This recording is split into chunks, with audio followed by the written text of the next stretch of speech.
Hi, it's a pleasure to have you here. Before we begin, make sure to subscribe to our channel and like this video. I jolt awake at 5, the lake wind rattling the windows while dawn blushes over the skyline. Today my sister Emily marries Michael at St. Andrews, and every nerve in me shivers like church bells. I stare at the ceiling fan, praying the blades slice through the dread crawling up my throat. Weddings are supposed to smell like lilies, yet the apartment reeks of burnt coffee and uneaten dreams. I force myself out of bed, toes meeting cold wood that reminds me life doesn't wait. The city outside is hushed, but inside my chest a marching band rehearses a song I don't know the steps to. I inhale sharply, swear I'll keep my smile bright enough to fool even myself. In the shower the water pounds like a confession, washing off a night of questions I refuse to answer. I steam my lavender bridesmaid dress, fingers trembling as though the fabric has secrets I must press flat. My phone vibrates with heart-eyed emojis from bridesmaids, each ping another stitch in today's delicate costume. I check the forecast twice even though the sky outside already promises clear vows and hidden storms. Makeup bag open, I practice steady hands, wondering if mascara can armor a soul. I glance at the clock, 6:47 a.m., time marches in high heels when panic shadows its stride. Before leaving, I whisper to the mirror that everything will be fine, like a lie told often enough to sound holy. Bella Luxe Salon glows like a stage set when I step inside at 8, robe draped over my arm. Blowdryers roar, curling irons hiss, and perfume fogs the air with promises of perfection.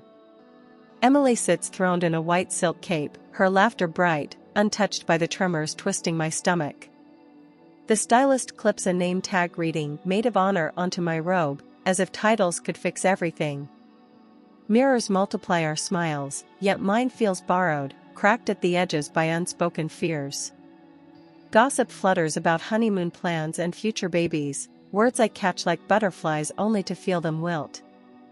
I sip lukewarm champagne, hoping bubbles can drown the taste of foreboding lodged on my tongue. Heat wraps around my hair, scent of toasted hairspray sealing memories I may want to burn later. The makeup artist asks if I slept well, and I answer yes because the truth is too heavy for mascara. Emily squeezes my hand, eyes shimmering with trust sweet enough to break a heart. I promise to check on decorations at the church, anything to stay busy, anything to outrun the drumbeat of dread. Phones chime with last-minute vendor updates, mine stays silent, a loaded gun on the vanity. The stylist spins my chair and declares me flawless. I smile, aware perfection often precedes collapse. We pose for a mirror selfie, capturing a moment the universe already plans to shatter. Outside the salon, early sun glints off glass towers as I thumb a message to Ryan, running late, meet you at St. Andrews. Autocorrect changes love you to live you, and I almost leave it, wondering which word feels truer. I hesitate, then add a heart emoji to patch over weeks of chilled conversations. 3 dots appear, vanish, appear again, like his indecision breathing through the screen. His reply, got it. See you there. Lands flat, no exclamation point, no kiss, just cold punctuation. I stare at the text, the way you stare at a locked door, unsure whether to knock or walk away. Pocketing the phone, I tell myself marriages go through slumps, but the echo inside contradicts me. I hail a cab, cityscape sliding past like film frames, while the driver hums a love song off-key. Traffic stalls on Canal Street, and I glance toward Ryan's office tower, glass shimmering like secrets in daylight. For a heartbeat I consider the unknown number from yesterday, the one saying to check his office, but dismiss it as spiteful spam. The light turns green, yet a worry seed sprouts, small but relentless, in the soil of my mind.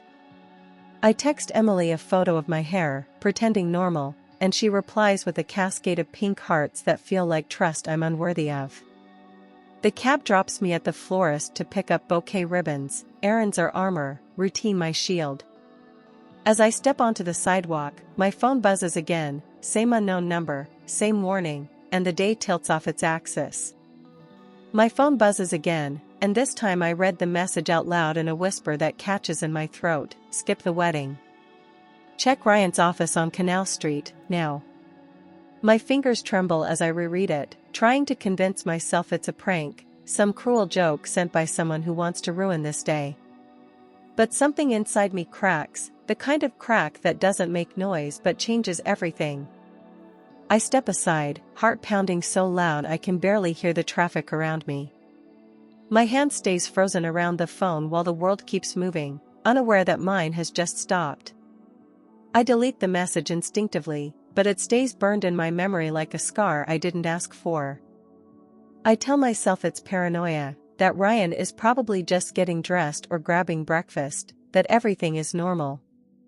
But I've ignored too many little signs, late nights, cold silences, sudden mood shifts, and now they all return like ghosts demanding to be heard.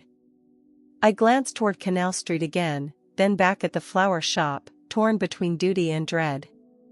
My chest tightens with a pressure I can't name, and my feet move before my mind decides. I start walking fast, my heels clicking with urgency, my pulse racing faster than the passing cars. I don't call Emily. I can't. If I'm wrong, I'll apologize later. But if I'm right, I might not come back the same woman. Hot air roars around me as the stylist sets my curls, yet the chill running down my spine refuses to melt. I replay the anonymous warning in my head while pretending to laugh at small talk about nail colors and honeymoon gossip. The mirror shows a flawless bridesmaid, but inside I feel like glass one tap away from shattering. I weigh loyalty against dread, wondering if ignoring the message will haunt me more than believing it. A single breath decides everything. I will not stand by while secrets fester. When the dryer clicks off, I rise with shaky poise, thank the stylist, and step out before doubt can chase me. The salon's glamour fades the moment fresh air hits my face, and reality tastes like metal on my tongue. My heart hammers as I text Emily a quick excuse about running an errand for ribbons, a lie that knots my stomach. Wedding bells may ring without me, but truth has already struck its own note of urgency. I clutch my clutch, feel the hard edge of Ryan's spare office key inside, and know destiny has just drafted its first line. The city hums indifferent, yet every siren in the distance seems to echo my fear. I whisper a prayer no one hears and start toward the curb. The driver's eyes widen at my satin dress, but he says nothing as I slide into the back seat and blurt out, "Canal and Kinsey, please, as fast as you can." Traffic swallows us, horns blending with my heartbeat while skyscrapers glide past like silent judges. I tap my foot, counting city blocks like seconds lost forever, and scan my phone for new messages that never arrive. Every red light feels personal, a deliberate stall meant to test my courage before revelation. I smooth my skirt, but my hands won't stop trembling, leaving faint wrinkles that mirror my spiraling thoughts. By the time the bridge over the river appears, my courage feels frayed yet unbreakable. The driver asks if I'm okay. I force a smile that convinces neither of us and tip him extra to hurry. Wind rattles the windows as we speed along, and each bump jostles loose another memory of Ryan staying late for deadlines. I picture Emily waiting in silk and lace, unaware, or too aware, of the storm I'm preparing to unleash. My pulse thrums louder than the engine, and I grip the door handle, bracing for impact that's still minutes away. When the glass tower finally looms, sunlight flashing off its perfect facade, I know there's no turning back. I thank the driver in a voice I barely recognize and step out into a future about to fracture. Polished marble stretches before me like a stage set for betrayal, gleaming and hollow in the weekend quiet. The lone security guard glances up, recognition softening his features as he waves me through with practiced ease. His casual kindness cuts deeper than suspicion. He has no idea the drama unfolding upstairs. My heels click across the floor, echoing off high ceilings that seem too vast to contain my pounding heart. I swipe the visitor badge, feel the turnstile give way, and swallow the urge to run back to safety. The elevator doors open like silver jaws, and I step inside, clutching my courage and that cold metal key. As the car rises, fluorescent lights hum overhead, casting my reflection in the mirrored walls, eyes wide, resolve sharpening with every floor ticked off. 12 lights up, the doors glide apart, and a hush settles over the corridor lined with frosted glass suites. Ryan's firm name glints in chrome, a monogram hiding messy truths behind corporate polish. I pause, listening for voices, but only the air conditioning breathes, indifferent to my turmoil. Fingers brush the key in my pocket, and its weight drags every doubt into focus. I exhale, shoulders squared, and walk toward the door that holds answers fierce enough to rewrite my life. I grab the handle and twist, but it's locked, firm, deliberate, as if daring me to walk away. My pulse quickens as I dig through my clutch for the spare key I found weeks ago and never mentioned. The metallic click is deafening in the silent hallway, a sound that seals fate more than it opens doors. I push slowly, just enough to let a sliver of light creep in, and that's when I see it, a red stiletto heel poking out from behind Ryan's drafting table. I freeze, heartbeat thudding in my ears, unable to look away. The office smells like perfume and stale coffee, a scent that doesn't belong to me. I step inside, quietly closing the door behind me, as fear and fury crawl up my spine. The room is dim, blinds half drawn, casting stripes of sunlight across the blueprints and champagne bottle on the table. My eyes sweep the space slowly, unwilling to rush toward what I already sense. The heel is real, not imagined, and it's pointing toward the corner where I see movement, slow, unhurried, like someone who thought they were safe. I don't call out. I just reach for the light switch with a hand that won't stop shaking. The click echoes, and in a split second, the office bursts into full clarity. I don't scream. I just stare, because the truth doesn't need volume to destroy you. It just needs one moment of light. Ryan is standing there, shirt open, hair a mess, guilt radiating from every inch of him like sweat. And next to him, clutching a veil to her chest, is my sister Emily, face pale, lips trembling, mascara running down like war paint. They're caught in a way that explanations can't soften, halfway between shame and the arrogance of not getting caught. A bottle of champagne rests on the table, 2 glasses, one half drunk, beside it like a mock toast to my humiliation. I don't ask why. I already know. You don't hide in a locked office with your wife's sister on the morning of her wedding to someone else unless you planned this long before today. And all I can do is stand there, breath caught in my chest, while my world collapses in absolute silence. Emily tries to say my name, barely a whisper, but it cuts deeper than any scream. Ryan opens his mouth, too, some pathetic attempt at damage control, but I raise my hand, and they both stop, as if silence could save them now. I feel everything at once, rage, grief, betrayal, but nothing shows on my face. Only stillness. Only a quiet that frightens even me. I step forward once, only to prove I still can, and look at them like strangers who stole my entire life. No tears come. Only that cold, sharp clarity that hits when something dies, not someone, but something sacred. And I realize I'm looking at the funeral of every memory we ever shared. The air thickens with the weight of everything unspoken, and no one dares to break it. Ryan reaches toward me, foolishly, like touch could undo this level of cruelty, but I step back, and he lets his hand drop. Emily starts crying harder, veil slipping from her fingers, falling like some symbol of innocence that never existed. I watch it hit the ground and say nothing, because anything I say will never be enough to balance what they did. The tension is unbearable, a silence so loud it hums in my bones. And then, finally, I speak, calm, cold, final, take off that veil. It was never yours to wear. Her face crumples, and for once, I feel nothing. I walk out without looking back, each step steady, each breath controlled, though my chest feels like it might burst. Their voices trail behind me, weak and broken, but I refuse to let their shame cling to me. The elevator doors open, and I enter as if stepping into a new version of myself, one that doesn't beg or explain or break. The descent is slow, every floor another layer of grief peeling off until I'm left with only rage and resolve. When the doors part, I step into the lobby like a storm that hasn't passed yet. I'm still in satin and heels, but I've never felt more stripped of everything. And as I push through the exit, the sunlight blinds me, but it's the first light that doesn't lie. Before the door closes behind me, my eyes catch more than just betrayal in motion, they catch the evidence they didn't even bother to hide. A marriage license half-filled sits on Ryan's desk, his handwriting unmistakable, and right next to it, Emily's signature in blue ink, shaky but there.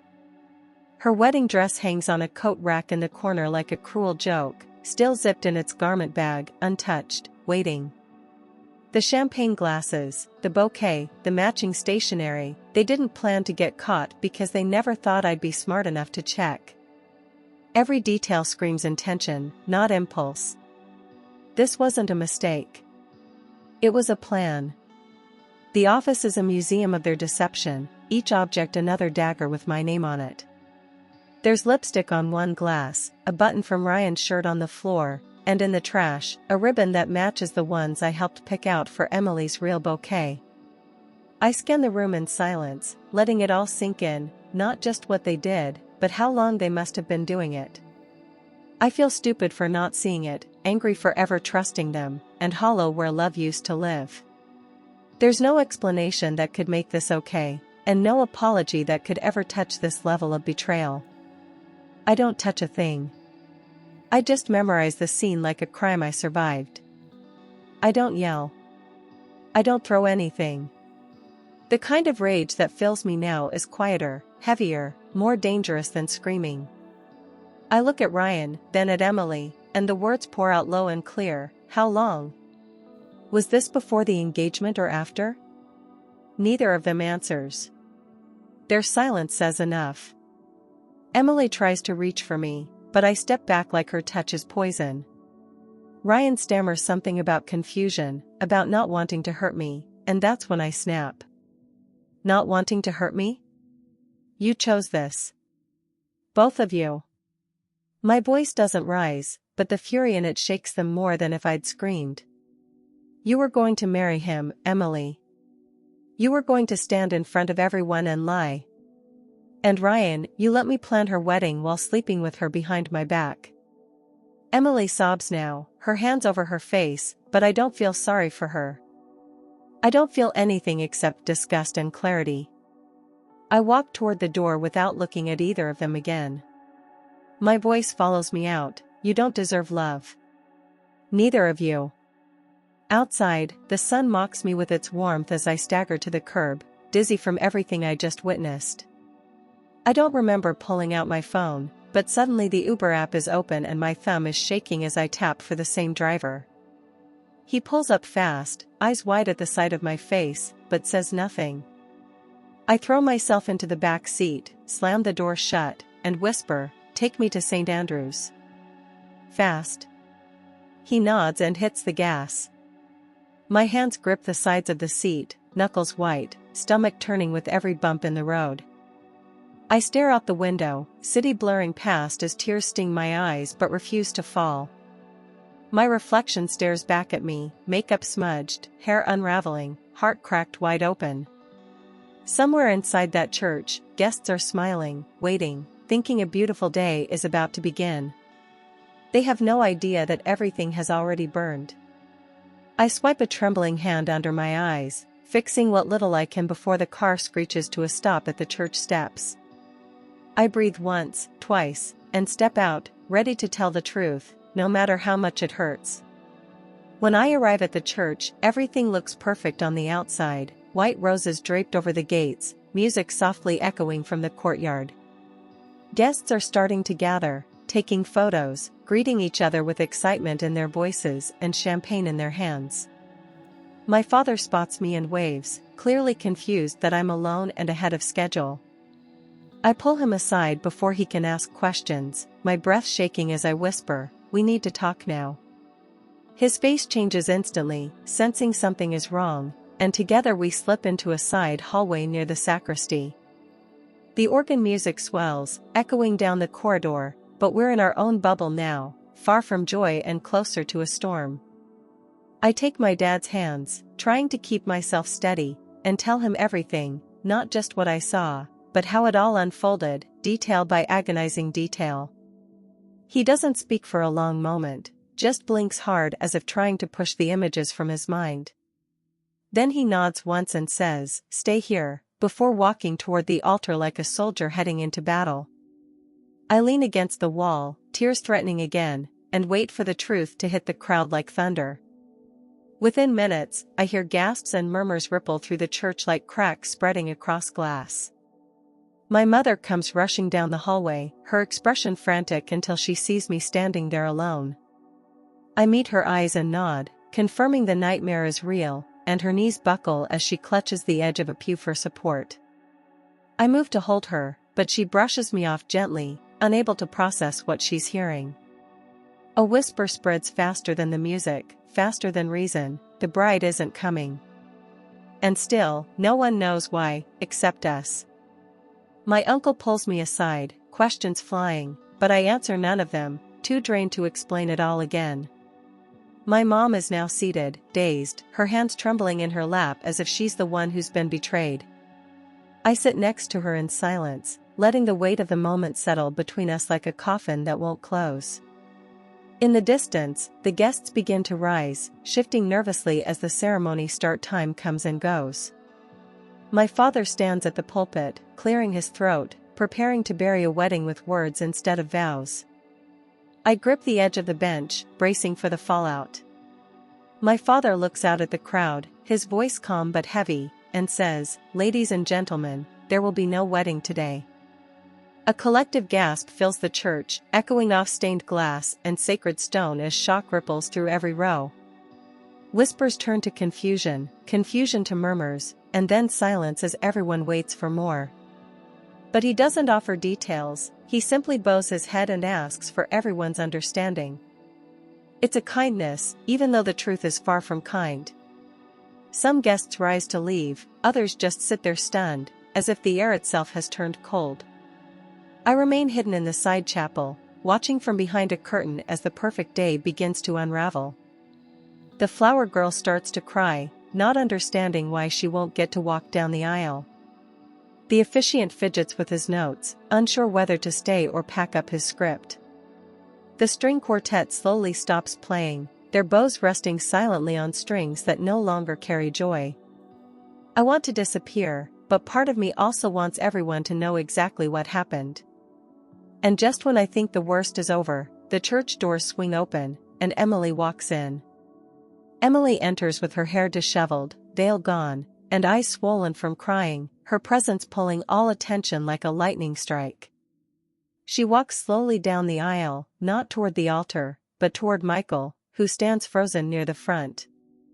At first, he looks relieved to see her, but the relief dies the second he notices her state, and my father's expression. Michael's hand clenches the velvet ring box as his mouth parts in confusion, the truth beginning to dawn like a nightmare with no exit. He turns to my father, then to the murmuring crowd, and finally to Emily, who now stands trembling in front of him. "Tell me it's not true," he says, but his voice already knows the answer. Emily tries to reach for him, but Michael takes a step back, and his eyes fill with a rage none of us have ever seen in him. His hand drops the ring box, the sound of it hitting the marble louder than the gasps around them. "With her," he says, pointing toward the chapel where I sit, hidden from sight. Of all people, my fiancée and her own sister? The silence in the church is suffocating, and no one dares to interrupt the wreckage unfolding in real time. Emily shakes her head, tears streaming, but no words come. Michael turns and walks out, leaving shattered promises and stunned guests in his wake.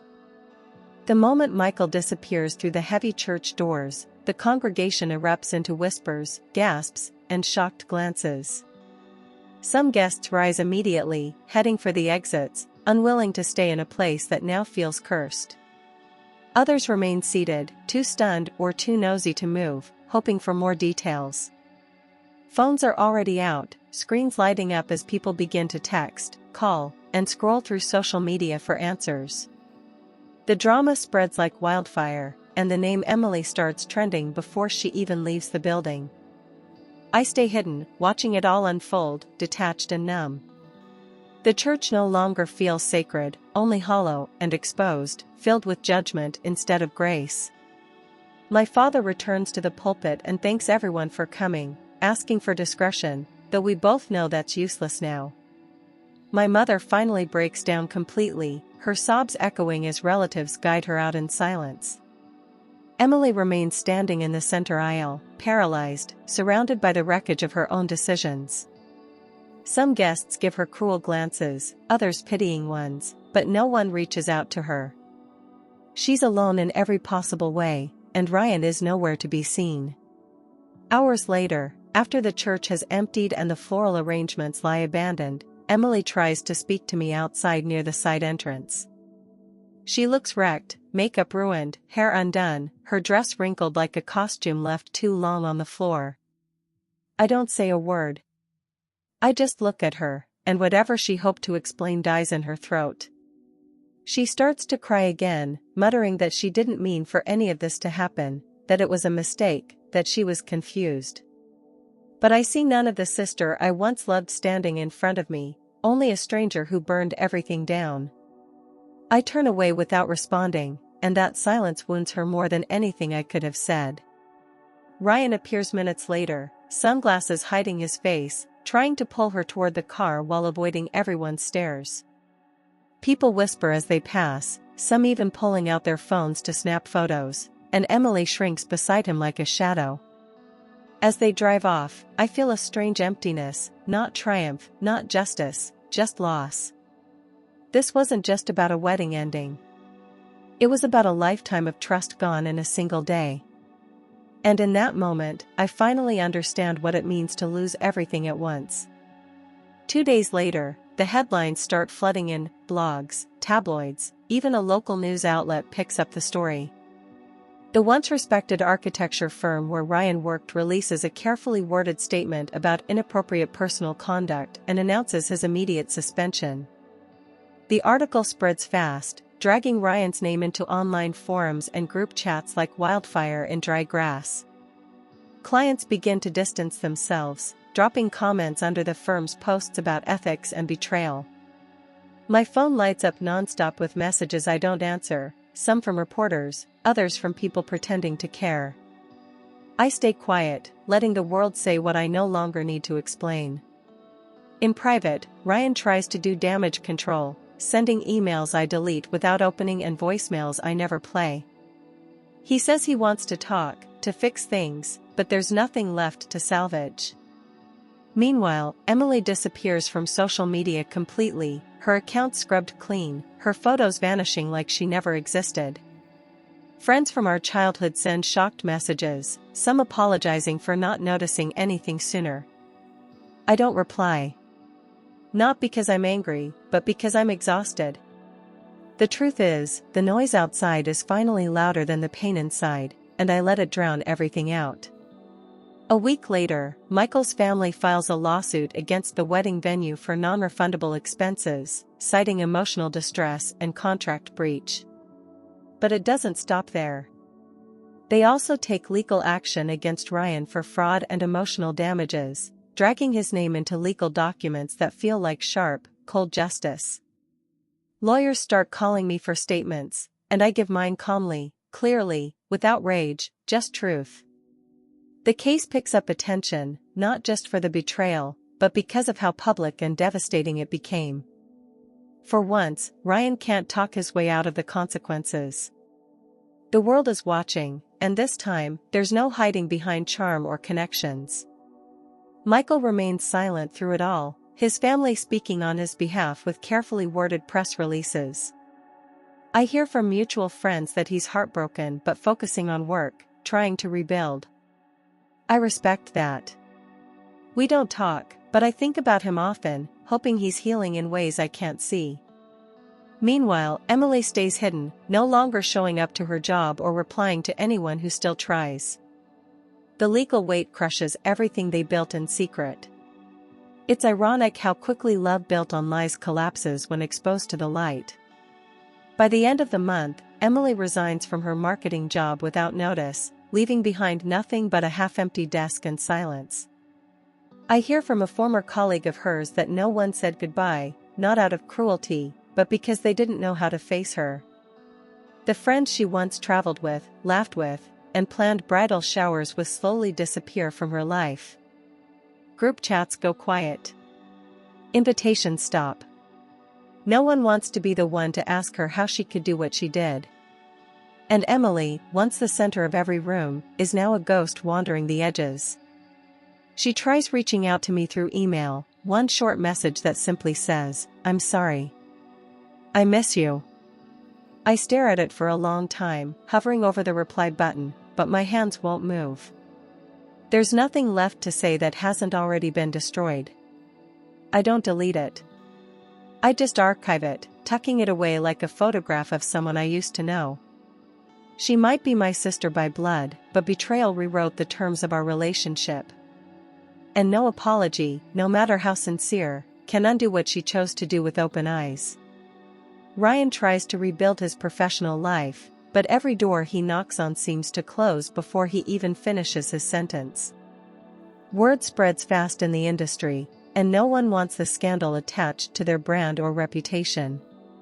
The clients he once impressed with smooth charm now choose silence over association, and contracts vanish overnight.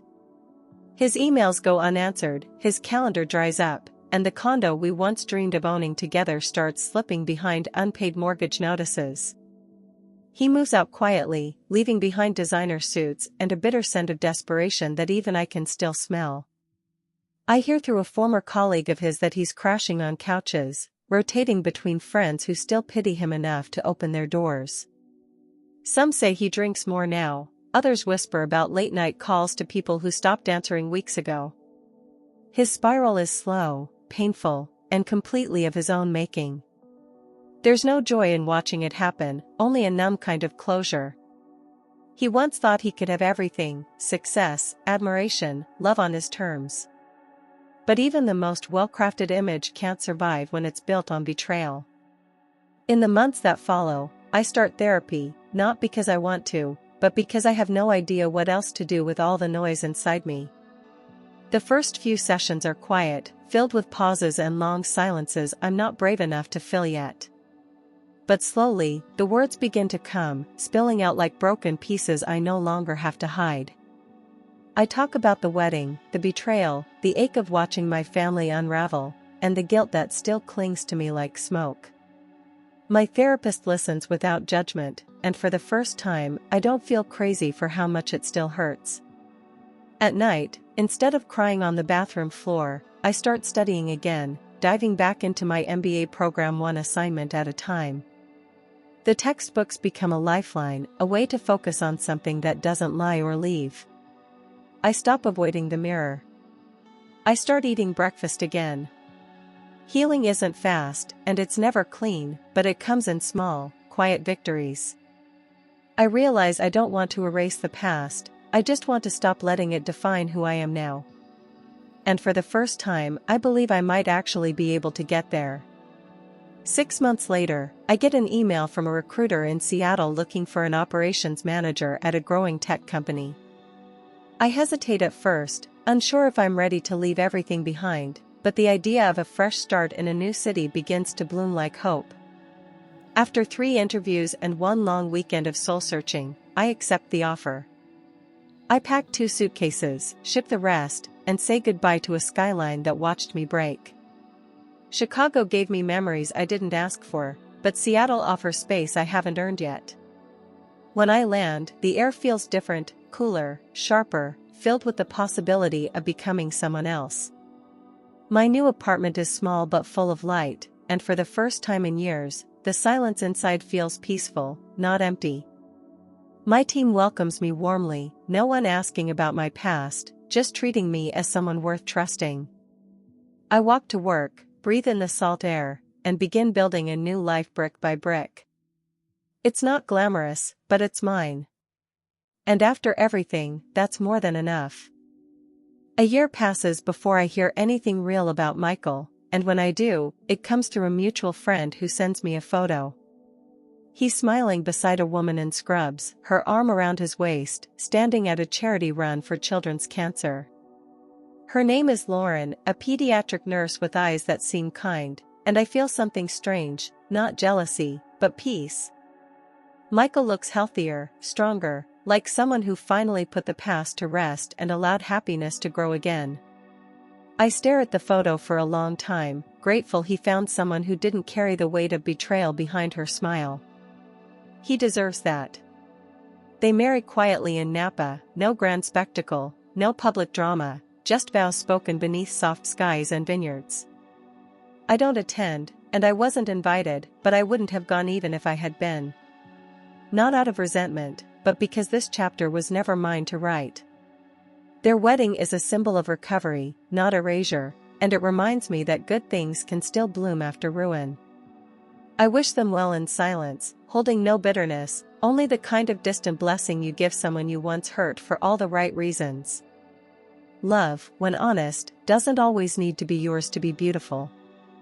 Months later, a message pops up in my inbox from a friend with the subject line, "Guess who had twins?"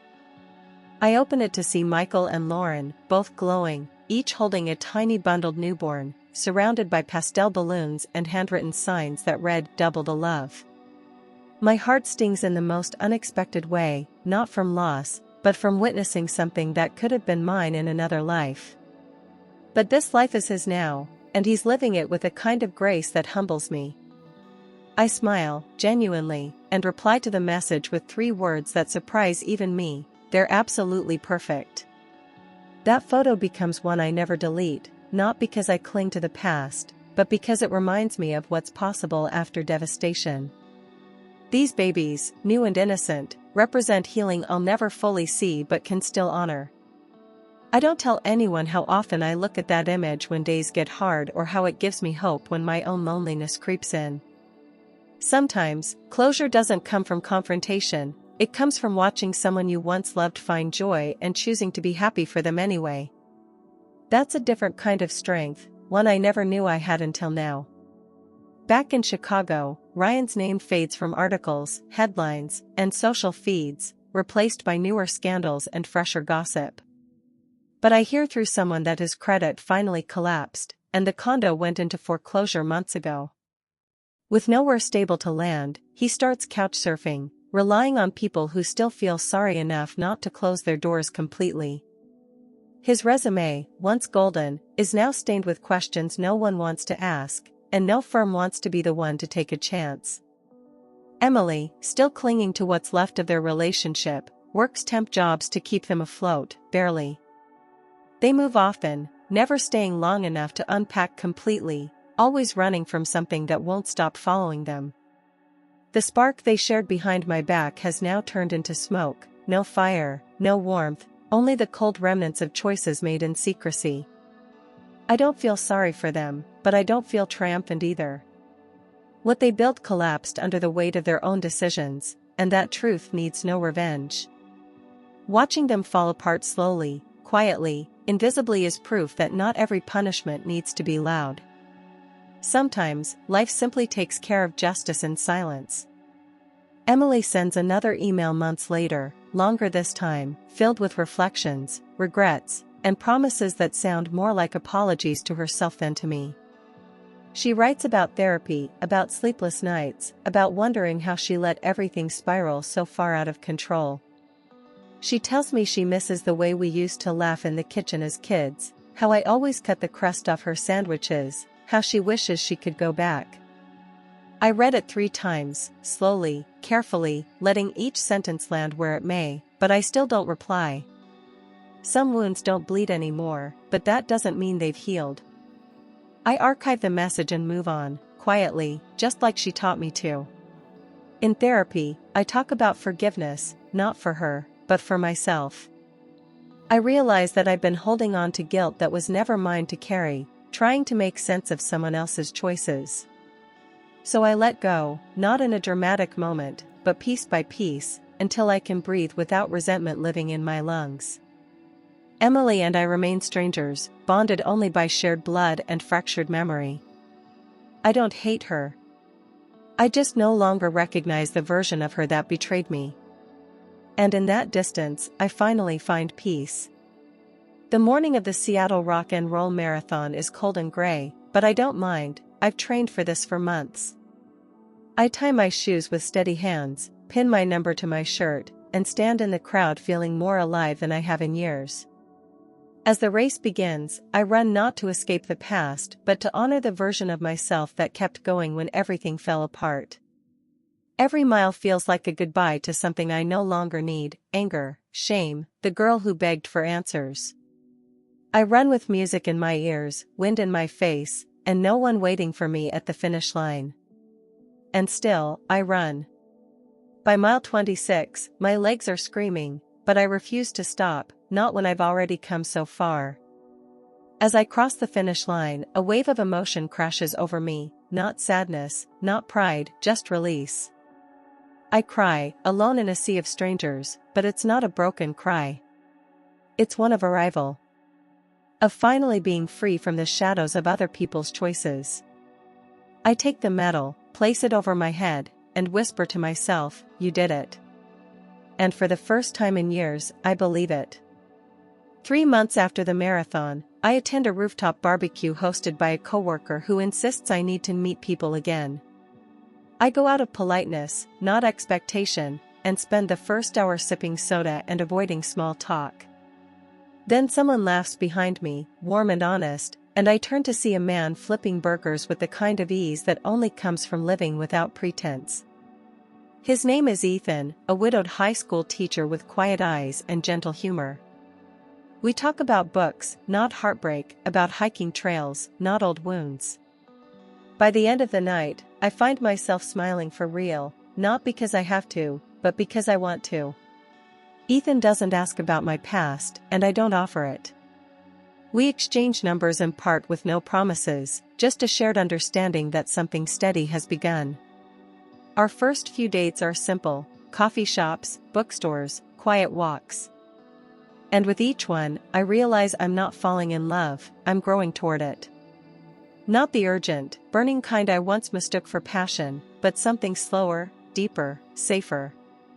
With Ethan, there are no grand declarations, only honest moments. And for the first time, that feels like enough. With Ethan, I learn how to take things slowly, how to speak without fear of being silenced, how to exist without needing to perform. He never rushes me, never presses for more than I'm ready to give, and that patience begins to rebuild something I thought was lost forever: trust. We spend weekends exploring farmers markets and cooking together, laughing over burned pancakes and mismatched playlists. There are no hidden phones, no late-night disappearances, no lies disguised as omissions. Just presence, honesty, and a gentleness that softens the parts of me still carrying old bruises. It feels like a new language, one where love doesn't scream but whispers and stays. I tell him about my past slowly, piece by piece, not to test him, but to finally let the truth breathe. He listens with quiet strength, never interrupting, never trying to fix what isn't his to heal. When I finish, he doesn't say much, just reaches across the table and holds my hand like it's the most natural thing in the world. That moment means more than any apology I never received.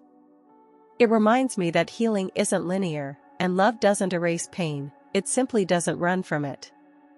With Ethan, I don't feel like a survivor anymore.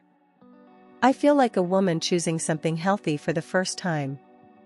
2 years after everything, I return to Chicago for my grandmother's 80th birthday, unsure of what the city will stir inside me. The skyline greets me with memories I don't chase anymore, and the streets feel smaller, quieter, almost unfamiliar. I visit my childhood home, hug my parents, and smile at cousins I haven't seen since the wedding that never happened. There's laughter, cake, and a photo slideshow that brings tears to everyone's eyes, including mine. For a moment, I belong again, not to the past, but to something gentler, something real. I realize I'm no longer afraid of where I came from. After the party, I take a walk alone and find myself standing in front of Ryan's old office building, now reduced to rubble and construction tape. The company folded not long after the scandal, and the city moved on without fanfare. I stare at the space where betrayal once lived, and instead of pain, I feel nothing but distance. It's just a patch of ground now, no longer sacred, no longer cursed. I breathe in deeply, then exhale everything I never said. The past doesn't haunt me anymore. It simply exists, a story I survived. The day before I fly back to Seattle, I receive a message from Emily asking if we could meet, just once. My first instinct is to ignore it, but something inside me says it's time to hear whatever she's been carrying. We meet at a small cafe near the park where we used to ride bikes as kids, both of us older, thinner, quieter. She arrives first, and when I sit down, she doesn't smile, just lowers her gaze and whispers, "Thank you for coming." Her voice is raw, fragile, like she's been waiting years to speak and is terrified it might come out wrong.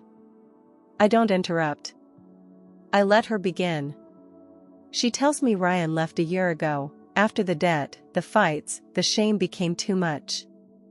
She talks about nights spent crying on bathroom floors, about friends who disappeared, and dreams that no longer fit.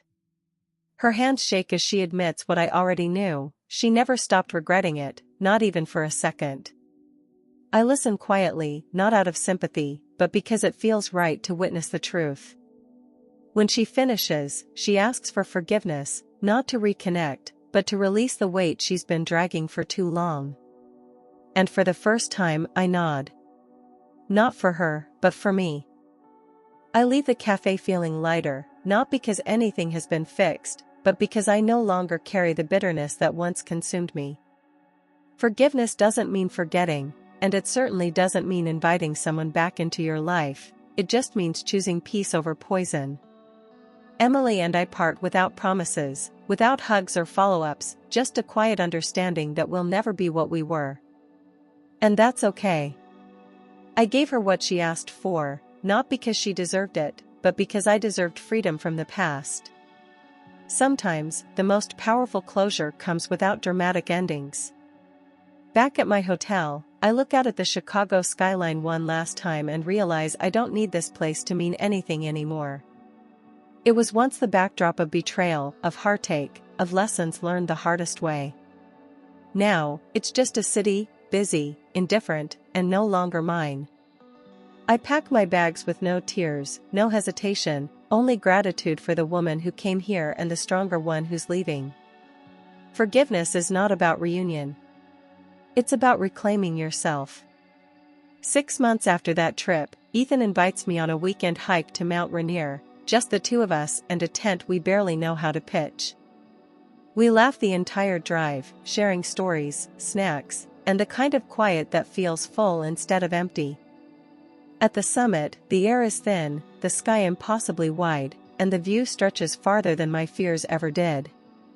As I take a photo of the landscape, Ethan kneels behind me, holding out a simple gold ring with no speech, no build-up, just truth. My eyes fill, not with shock, but with something deeper, certainty. I say yes without a second of hesitation, and he slips the ring on my finger like it's always belonged there. We sit in the silence together, breathing in the wind, our fingers intertwined, our hearts steady. There's no crowd, no applause, just two people choosing each other with full hearts and open eyes. I don't think about the past, or what could go wrong, I only think about everything we've already survived. Love, I've learned, isn't loud.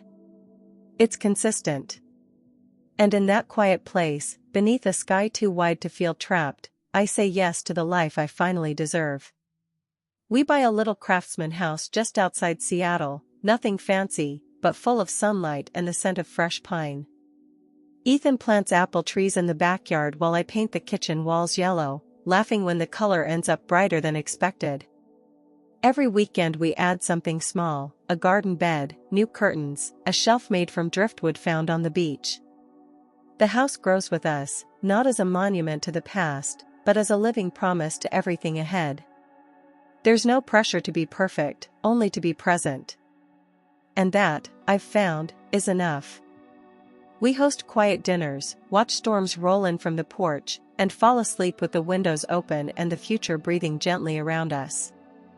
There are no secrets here, no closed doors, just two people who chose love the hard way and found peace at the end of it.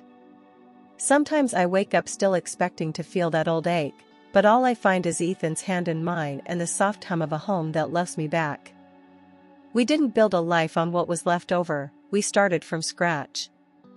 And with every sunrise, I know we're exactly where we're meant to be. On the day that would have been Emily's 5th wedding anniversary, I wake up early and walk alone through the apple trees in our backyard. The sky is soft and gray, the kind of morning that feels like reflection wrapped in silence. I make tea, sit by the window, and let myself remember, not with bitterness, but with distance. That message, the one I once thought was a cruel joke, saved my life. It didn't just end a wedding, it ended a cycle I didn't know I was trapped in. And I will never stop being grateful for the moment that shattered everything. Sometimes, I wonder who sent it, and sometimes I don't care, because the truth found its way to me when I needed it most. I look at my life now, not as something I escaped into, but something I built with intention, pain, and patience. The woman I used to be wouldn't recognize me, and I'm proud of that. I didn't just survive betrayal, I created beauty out of it. And if I had to live it all again to arrive exactly here, I would. Because healing didn't make me soft. It made me unshakable,